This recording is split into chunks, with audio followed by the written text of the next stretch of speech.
Imagine being trapped in a cold, stone cell beneath the grandest arena ever built. Above you, 50,000 Romans had just watched your husband perish in a brutal fight with a lion. The crowd is starting to leave, and the torches are fading away. Then you hear heavy footsteps approaching. Someone is coming. A shadow fills the doorway. It's the gladiator who survived the day's carnage. HES covered in blood, but it's not his own. A gun locks your cell, and the gladiator points at you. This isn't a scene from a horror movie. This was reality on a regular Tuesday in ancient Rome. What I'm about to share with you is a dark side of Roman history that you won't find in your school textbooks. It's the systematic, state-sponsored nightmare that occurred after the games ended and the crowd went home. This isn't just speculation, it's documented by Roman writers themselves. The proof is even carved into the very walls beneath the Colosseum. Stay with me until the end, and I promise you'll never look at ancient Rome the same way again. For decades, Hollywood has shown us gladiators as brave fighters, like Spartacus. These movies highlight the blood, the combat, and the rebellion, but they hide the chilling truth about what happened after the games ended when the public spectacle turned into something far darker. Let me tell you about something so horrifying that modern historians had to invent a new word and term to describe it. It's called Victoria Carnalis, or the carnal victory. The Romans didn't give it a special name though. To them, it wasn't even noteworthy, it was just a part of daily life. Here's what we know for sure. Roman writers like Martial, Juvenal, and Seneca documented a world where women who were conquered in battle were hid beneath arenas and handed out as prizes. Yes, they were literally given away like objects or supplies to gladiators who performed well. This was not just some rogue action, it was a government system. The Roman state itself ran this horrifying system just as efficiently as they built aqueducts or roads. Think about that. The same empire that brought us concrete and representative government also mastered the industrialization of sexual violence. Before we go deeper, I need you to do something. Take a moment and look at the like button. If you believe that uncomfortable parts of history should be brought to light, even if it's disturbing, go ahead and hit that button. Leave a comment and tell me where you're watching from, because this story isn't just about Rome. It's about what happens in empires when no one is watching. Now, let's take a closer look at the hypogeum, the underground chambers where the dark reality of this system unfolded. To understand what happened down there, you have to first realize how Rome turned human beings into mere inventory. This was just cruelty for cruelty's sake. It was systematic dehumanization on an industrial scale. It all began as soon as Roman legions conquered new territories. When Rome defeated a rebellion in Gaul or destroyed a city in Judea, it wasn't just a battle won. It was an entire population processed. It was like a factory line for human suffering. Men of military age were sent to die in mines or arenas. Children were sold into slavery across the empire. Women were taken as war prizes, classified as captivae, the property of the state. Here's the really disturbing part. Under Roman law, these people weren't considered human anymore. They were listed as res, or property, the same legal status as furniture or livestock. A woman taken in battle had no more rights than a chair. You could do whatever you wanted to her, and it wouldn't be a crime, because you can't commit a crime against an object. But it was just legal systems that dehumanized these people. Rome also used spectacle to strip away their humanity. The gladiatorial games weren't just for entertainment. They were political theater. They were meant to show both the conquered peoples and the citizens of Rome the power of the empire. When you watched a captured chieftain fight a lion, you weren't just watching a benign, you were witnessing Rome's message: this is what happens to anyone who stands against us. And during the quiet midday break, when the elite left for lunch, things became even more twisted. Historians call these events fatal charades, where condemned prisoners were forced to act out famous myths, but the deaths were all too real. Martial, a poet from the 1st century AD, casually describes one such scene. A prisoner was dressed as Orpheus, the legendary musician who could charm animals with his music. They brought him into the arena with a lyre, then released a bear.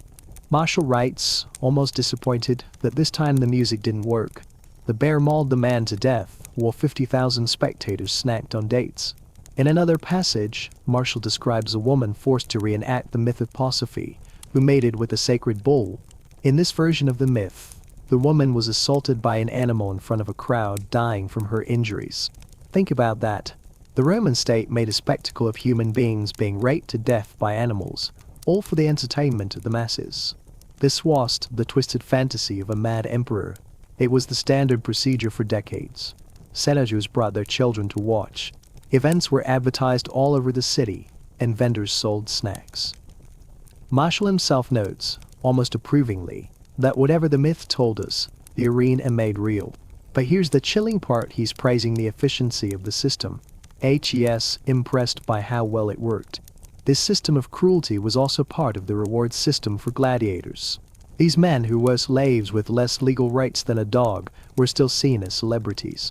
Their names were written on walls, and women of the aristocracy were obsessed with them. Some women even snuck into the gladiator barracks, paying off guards to meet them in private. Gladiators became so famous that their sweat was sold as a beauty treatment and aphrodisiac to the wealthy. But despite this fame, Rome lived in constant fear of gladiators. The Spartacus rebellion of 73 BC is still a vivid memory. 78 gladiators escaped, formed an army of 70,000, and nearly toppled Rome. For 2 years, they humiliated Roman legions. When Rome finally crushed them, they crucified 6,000 survivors, lining the streets with crosses for Rome to Capua. This left a deep scar in Roman culture. Every time a gladiator picked up a sword, everyone remembered how close they had come to destroying the empire. So, how do you control such dangerous men who are both valuable and capable of destroying the empire? You reward them with prizes, including food rations, money, and sometimes freedom after enough victories. But there's another, more disturbing reward: access to conquered women. Roman writers mention this in passing, almost like it's an obvious detail. But when you piece together the references, a disturbing pattern emerges. Gladiators who performed well, especially during major games, were given what the sources call privileges of the victor. These privileges often meant access to the captive women who were kept beneath the arena. The system was chillingly efficient.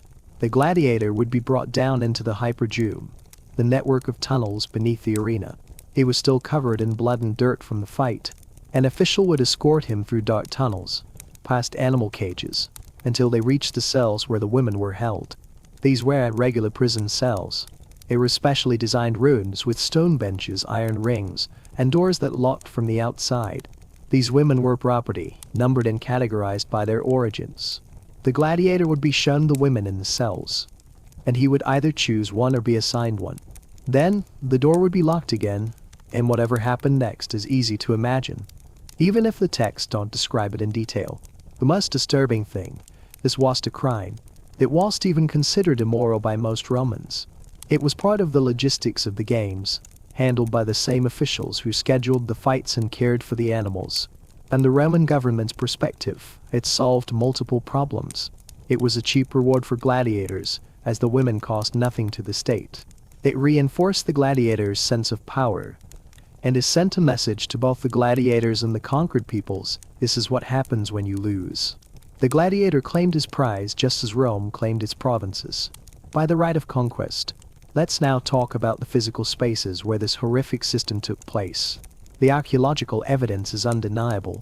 When archaeologists first began excavating beneath the Colosseum in the 19th century, they were mostly interested in the impressive engineering feats, like the animal lifts and tunnels for moving people and equipment. But as they dug deeper, they uncovered something far more disturbing. They found specialized chambers, rooms that didn't serve any clear logistical purpose. These chambers were small, typically around 10 to 15 square meters, and located away from the areas where animals or gladiators were kept. What made these chambers especially unsettling were the distinctive features.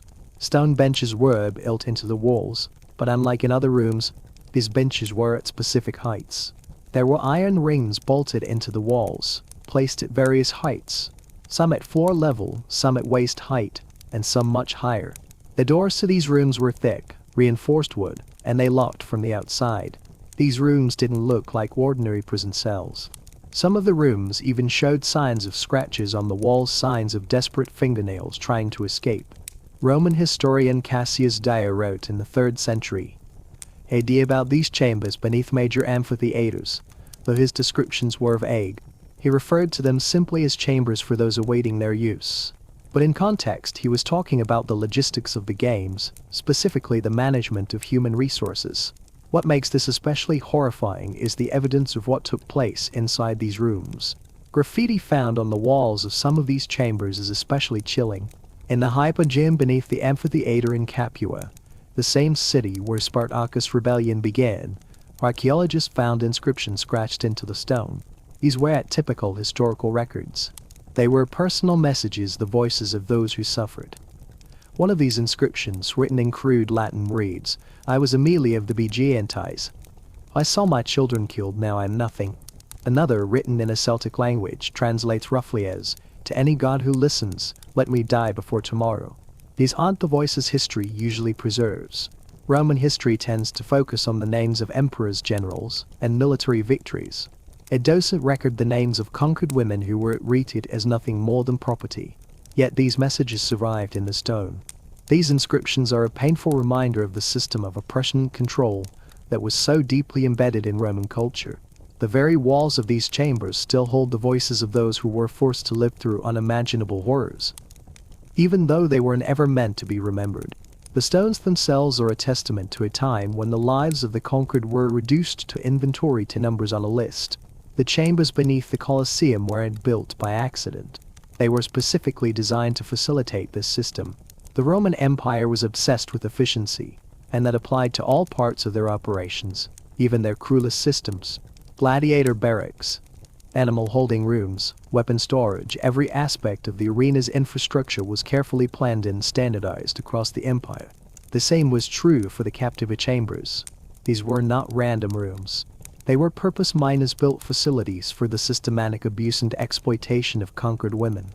Some historians argue that we shouldn't read too much into these chambers, that we might be projecting modern concerns onto these ancient spaces. They suggest that these rooms could have been used for various purposes. But when you combine the evidence from the architecture with the historical texts and the known practices of Roman military culture, the reality becomes painfully clear. These were state-sponsored spaces for abuse, designed to ensure that conquered people, particularly women, were kept in a permanent state of subjugation. The physical evidence is undeniable. These rooms weren't just for temporary storage. They were meant for something far darker. The chambers were small, isolated, and reinforced with heavy doors and iron rings, all elements designed to keep the victims inside. There's no denying that these spaces were part of the system of control and domination the Romans employed to maintain their empire. Now, let's talk about the women who were wrapped in this system. We don't know much about their individual experiences because history doesn't tend to preserve the voices of the powerless. We don't have diaries or personal testimonies from these women. What we do have are ledgers, inventories that listed them as property, as numbers on a list. The records describe them as if they were livestock. A woman from Germany might be recorded as Germanica, age 20, good health, assigned to the Colosseum holding. These women weren't random prisoners. They came from regions that had been crushed by Roman military might. When Rome conquered a territory, the women of childbearing age were often selected to become captivae and sent to holding facilities. This was a part of the Roman system of conquest, a system that viewed human lives as mere resources to be used as the empire saw fit. For these women, the journey to the arena was already a nightmare. They watched their villages burn. They saw their families torn apart. They were chained and marched to Rome, where they were stripped, examined, and assigned a number. They were locked in small cells beneath the arena, waiting for their fate. Above them, the roar of the crowd filled the air. They could hear the animals being slaughtered, the gladiators killing each other, and the cheers of the spectators. But they knew that they would never leave. There was no chance of ransom or escape. Once you were in the system, you were wrapped. Then came the footsteps. The cell door would open. A choice would be made, and the door would lock again. These women knew what was coming. They were trapped in a system that saw them as nothing more than spoils of war. They were forced into an unimaginable situation with no legal protection. Roman law didn't see them as human beings, so they had no rights to appeal. Even suicide was an option because if they died, they would be depriving the state of its property. This system was just about physical abuse. It was psychological warfare on a scale that few empires have ever matched. The Romans knew that the humiliation of the conquered women was a key part of breaking the spirit of resistance. It was just about defeating an army. It was about destroying the will of the people to ever challenge Rome again. After the Jewish revolt in 70 AD, The historian Josephus records that Romans deliberately took Jewish women and distributed them among the legions in the games. This was meant to demonstrate to the survivors that they had lost everything, including their ability to protect their families. The message was clear: resist Rome, and your daughters will become nothing more than property. As we dig deeper into the reality of Roman brutality, we come to a surprising and disturbing point: the emergence of female gladiators. These women were rare, but their very existence shines a light on the disturbing attitudes and contradictions within Roman society. There are conflicting accounts of who these women were, but some were clearly slaves forced into the arena. Others, however, were women of the aristocracy, who in a society that gave them almost no real agency saw fighting in the arena as a way to gain a kind of power and celebrity. To the Roman elite, the very idea of women fighting in the arena was scandalous. Juvenal, a Roman poet, mocked women who took part in gladiatorial training, saying, "What sense of shame can be found in a woman who wears a helmet?" In 200 AD, something unexpected happened. The Emperor Septimus Severus attended games in Antioch where female gladiators fought. The Greek audience was shocked, treating the fights with the same solemnity they would have shown for male gladiators. But the Roman spectators, on the other hand, treated the whole event as a spectacle, shouting sexual comments and turning it into a crude joke. The women weren't seen as warriors, they were seen as a sexual spectacle, placed in an arena meant for violent death. Severus was reportedly mortified, but not because of the violence itself. He was upset because the event undermined the dignity of the games, which were supposed to be propaganda tools for the empire. The Roman audience called separate violence from sex when women were involved. As a result, Severus banned women from fighting in the arena altogether. This tells us something important. The problem wasn't the violence. The problem was that the violence had become divisible, too public. The empire, which prided itself on its image as a bringer of civilization and order, didn't want this kind of brutality exposed. Women were still being held beneath the arena, but their suffering was now confined to the shadows.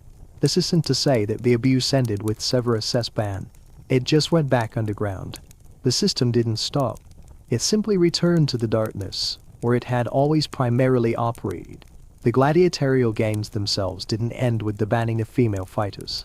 They continued for centuries, long after Rome officially converted to Christianity in the 4th century AD.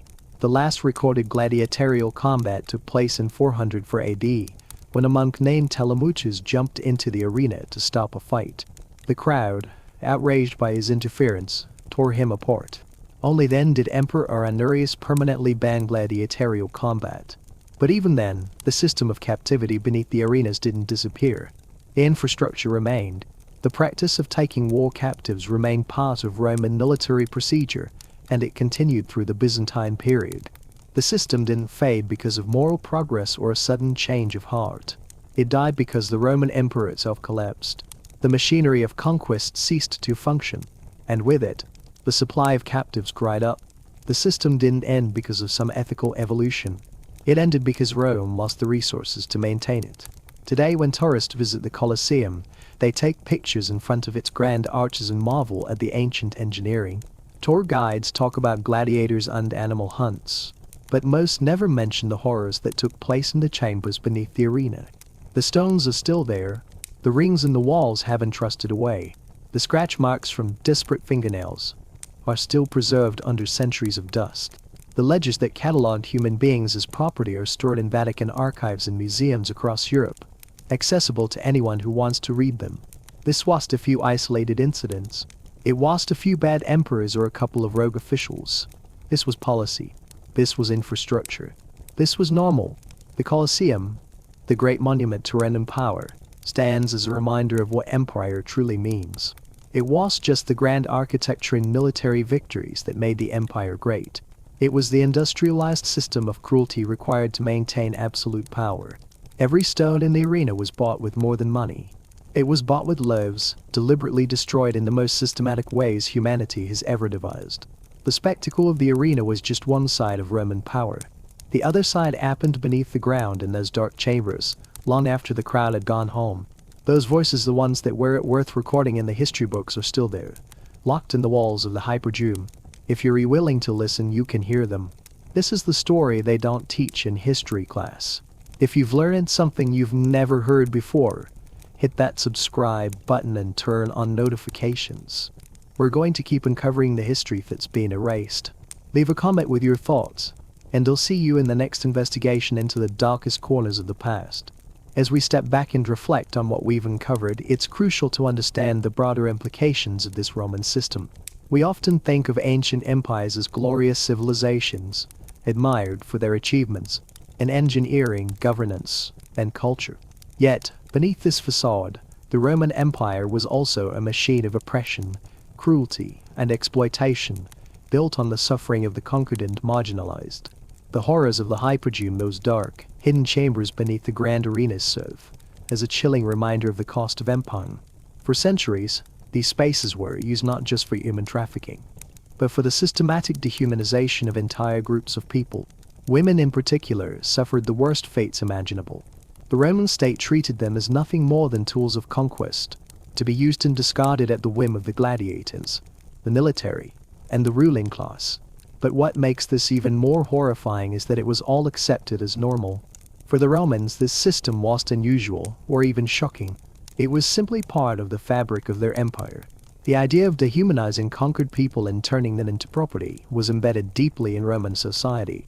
It wasn't something that a few corrupt emperors or rogue officials dreamed up, it was an institutionalized practice. The Romans had perfected the art of domination, and it extended far beyond the battlefield. The public spectacle of gladiatorial combat was just the visible part of this system. What happened in the shadows in the hypogeum beneath the Colosseum was where the true brutality took place. It was here that the empire's grip on power was most evident. The victims, often women, captured in war, were processed like goods. Their lives were not their own. They were marked with numbers, catalogued in ledgers, and assigned to gladiators as rewards for a job well done. These women didn't have a chance. Once they were captured, they were stripped of their identities. Their names were lost to history. All that remained was their status as captivae, a mere commodity to be used at the empire's discretion. The brutality of their lives didn't end with their capture, it continued as they were thrown into the gladiatorial system, used as objects for the entertainment of the masses. This was a system that, for all its sophistication, was built on the exploitation of human beings at their most vulnerable. And yet, this system wasn't unique to Rome. The Romans were not the first to engage in such practices, but they perfected them on an industrial scale. The empire's reach spanned vast territories, bringing in millions of captives from all corners of the known world. The Romans used war, slavery, and conquest to fuel their empire, turning entire populations into disposable resources.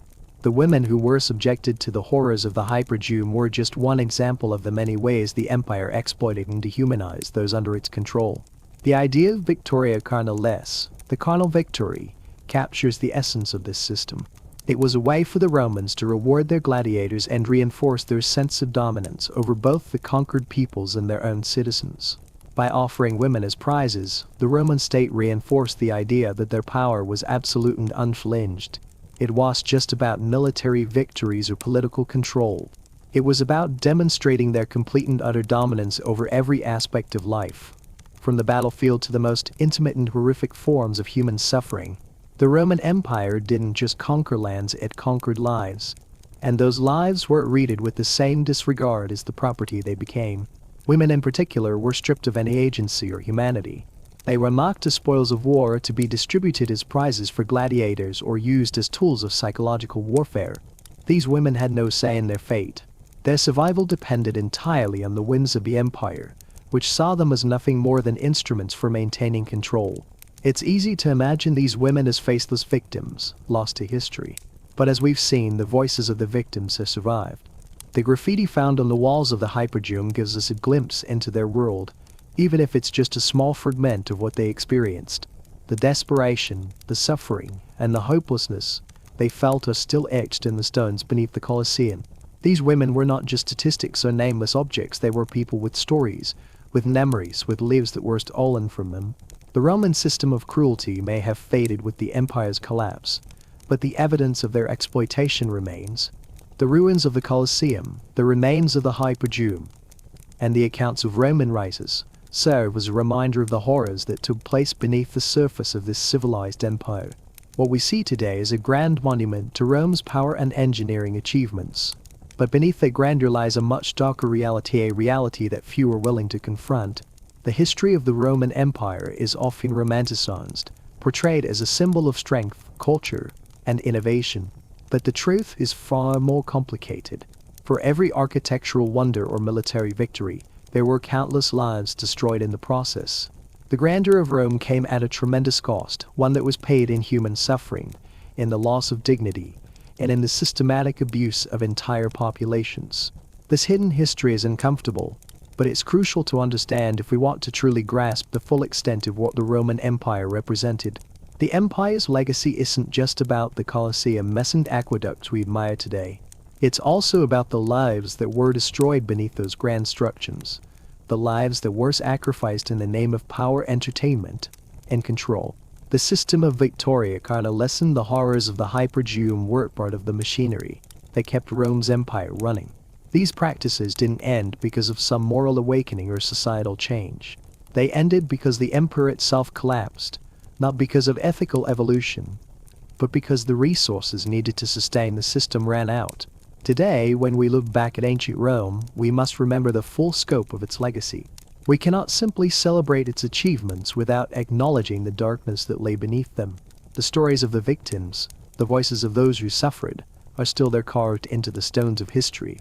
It's up to us to listen and to learn from the past, so that we can ensure such horrors are never repeated.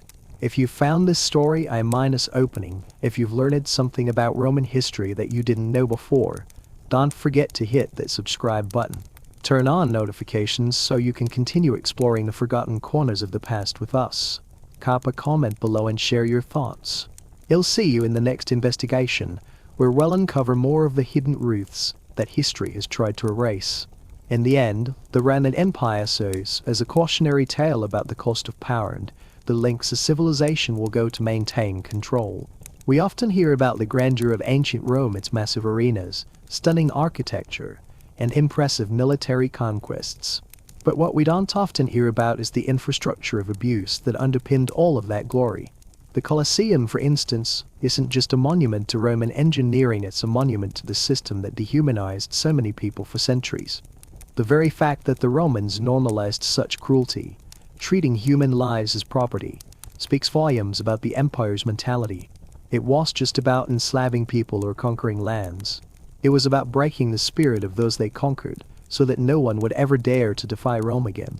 Abuse wasn't incidental, it was built into the system, institutionalized, and rationalized as a necessary part of maintaining Roman dominance. And yet, in the midst of all this suffering, there are moments of resistance, even if they are small and fleeting. Gladiators like Spartacus, who nearly toppled the empire, remind us that even within the most brutal systems, there are always those who fight back. These gladiators, despite being enslaved and dehumanized, found ways to resist, to escape, and to rebel. The Roman fear of these men and of what they represented tells us everything we need to know about the true nature of Roman power. But for the vast majority, there was no escape. The captivae, the women kept in the dark chambers beneath the Colosseum, had no means of resistance. They were part of the machinery of empire, their lives little more than an afterthought to the Roman state. For them, there was no rebellion, no revolt, only the endless wait in the dark, the echoes of the crowd above, and the fear of what awaited them behind locked doors. What we must remember is that this system wasn't some relic of an ancient, barbaric world. It wasn't just some bad phase in Roman history that we can dismiss as a mistake of the past. This was a carefully planned, executed, and normalized practice that lasted for centuries. Evidence is still there, beneath the ruins of the Colosseum, hidden in the walls, in the scratch marks, in the ledges. It is a part of Rome's legacy, just as much as the grand victories and impressive monuments we celebrate today. The empire may have collapsed, but the legacy of what it did to the conquered peoples, and the women who were abused in the hypogeum endures. These stories haven't disappeared, even though history has tried to erase them. The voices of the victims are still trapped in those walls, in the graffiti, in the desperate scratchings left behind by those who weren't ever meant to be remembered. We need to confront these uncomfortable truths. Only by understanding the full scope of what the Roman Empire was really about can we begin to appreciate the lessons it holds. Rome was just a civilization built on military conquest and architectural marvels. It was also a civilization that relied on the systematic dehumanization of its conquered peoples. on the abuse of women, and on the normalization of violence.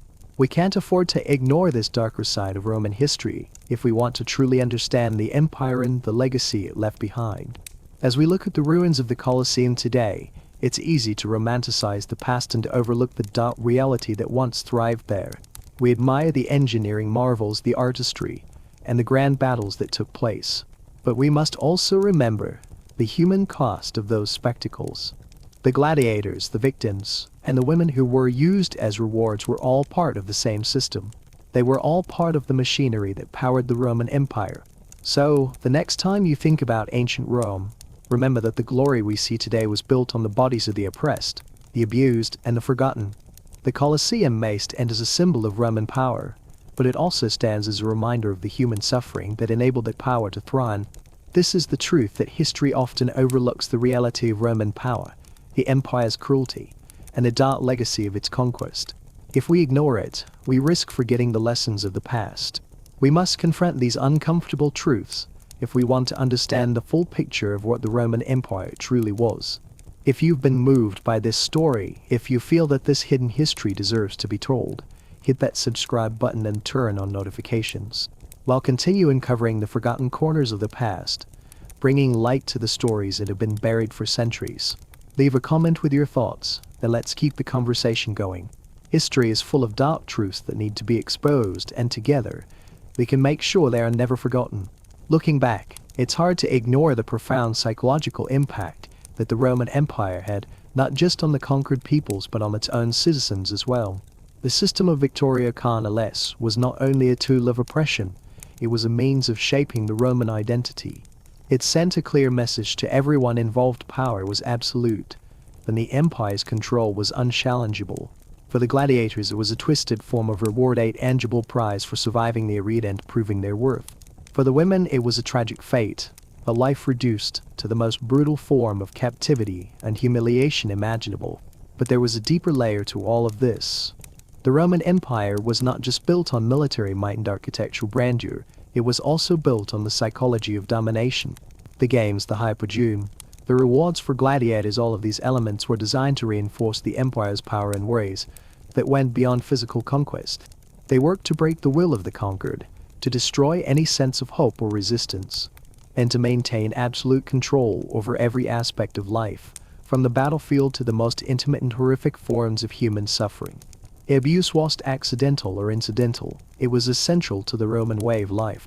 To maintain its image as an all-powerful empire, Rome needed to ensure that every act of defiance, every rebellion, every challenge to its authority was crushed not just physically but psychologically as well.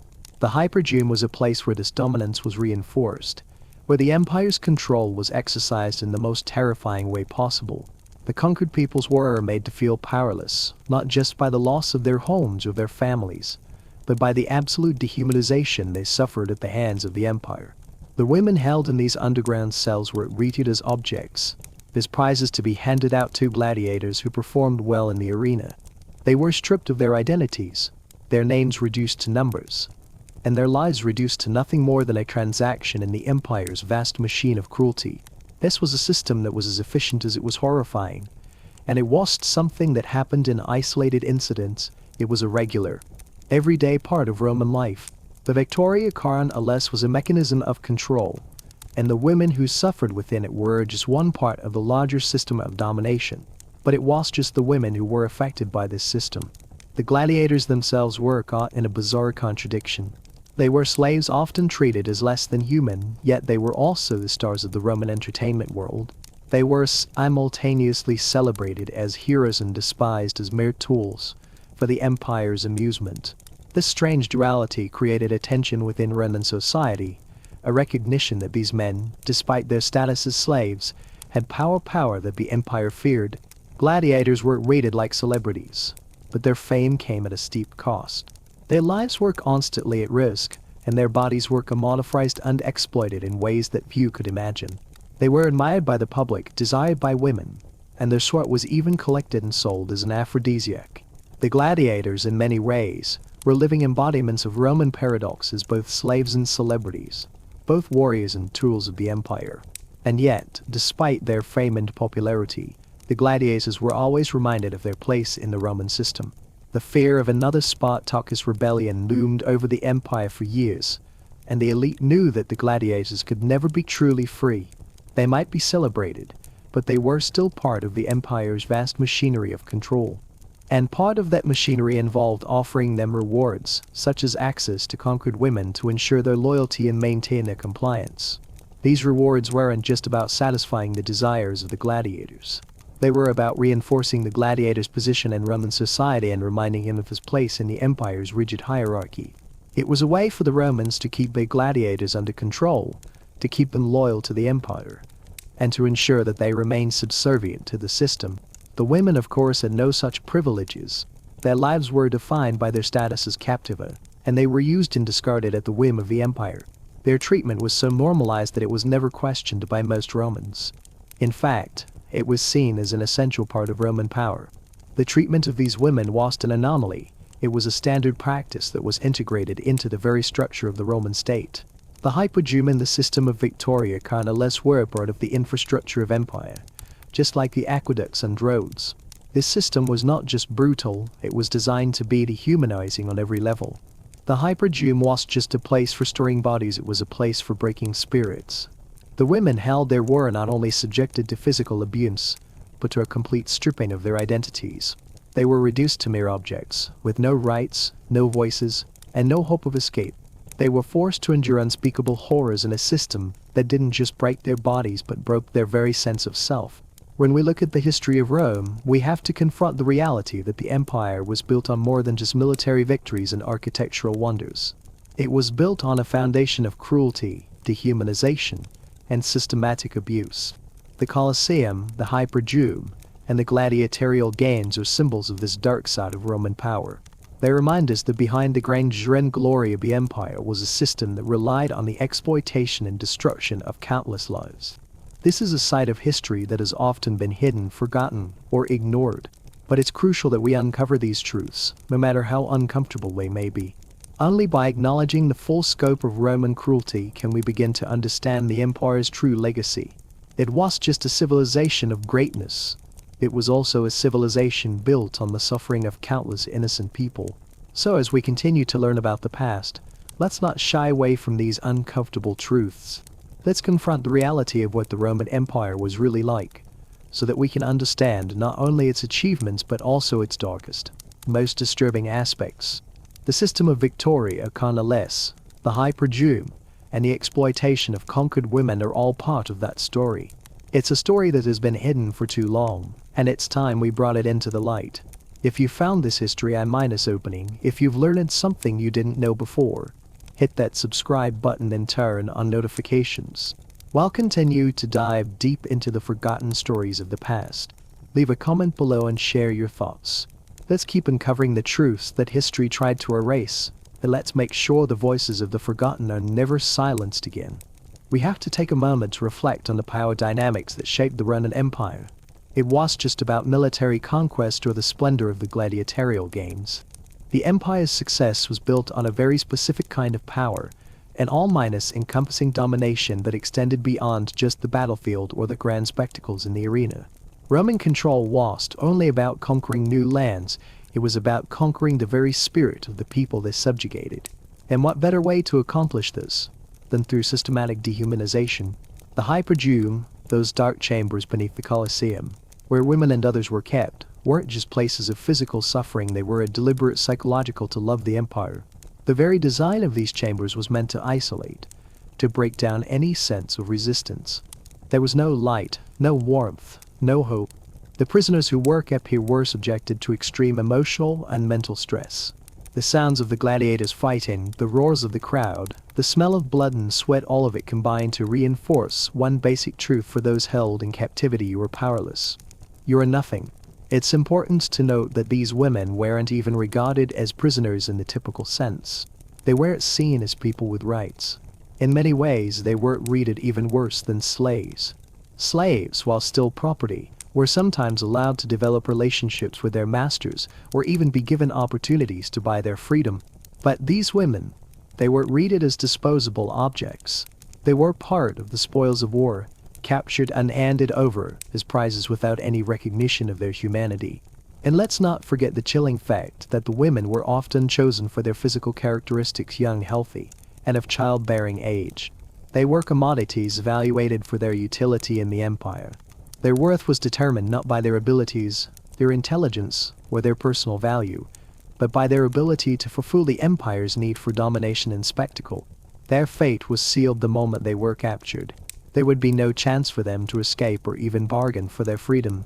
They were locked away, stripped of their identities and their dignity, forced to live in the shadows. As we think about these women and the lives they were forced to endure, we also need to acknowledge the broader impact this system had on Roman society. The dehumanization of the conquered wasn't just a way of asserting power over them, it was a way of reinforcing the very fabric of Roman identity. The empire's survival depended on its ability to maintain control, not just over land and resources, but over the hearts and minds of its people. By stripping away the humanity of the conquered, the Romans were also reinforcing their own sense of superiority. The games, the hypogeum, and the rewards for gladiators were designed to send a message to everyone involved: the Roman state was untouchable. It was a reminder to both citizens and conquered peoples that resistance was futile. The power of Rome was absolute, but the psychological effects of the system weren't limited to the conquered peoples. The gladiators, as we discussed earlier, were part of a complex social structure that had a profound impact on Roman society. Gladiators were at once revered and feared, celebrated and exploited. Their existence as both tools of entertainment and symbols of power was a constant reminder of the empire's dominance. The duality of their position in society is particularly interesting. Gladiators were often slaves, yet they were seen as celebrities, with their names written on walls and their victories celebrated by the public. Women of the Roman aristocracy even sought out gladiators for romantic encounters. Gladiators were often the objects of obsessive admiration, but their lives were entirely controlled by the Roman state. The state was, in effect, using them as symbols of power, reinforcing the message that no one, not even the most famous gladiator, was truly free under Roman rule.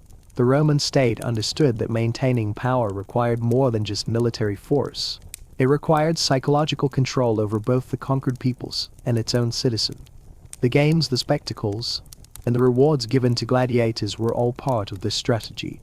It was a way to keep the masses entertained, distracted, and most importantly, compliant. The sheer brutality of the games was intended to create a sense of fear and awe that kept the people in line. It sent a message that no one was beyond the reach of the empire's power. Even the mightiest gladiators, celebrated and admired by all, could be reduced to a mere to love the state, subject to its whims and punishments. And yet, for all its efforts to maintain control, the empire was always vulnerable. The Spartacus rebellion, as mentioned before, was a haunting reminder of the power of the gladiators and the potential for resistance. The Roman elite weren't terrified of this rebellion. They understood that, should the gladiators ever fully unite, they could pose a grave threat to the very foundations of the empire. It was precisely this fear that led the Romans to institute the reward system for gladiators. They needed to keep them satisfied to prevent another rebellion from occurring. The rewards weren't just about satisfying the desires of the gladiators, they were a way to ensure that the gladiators remained loyal to the system.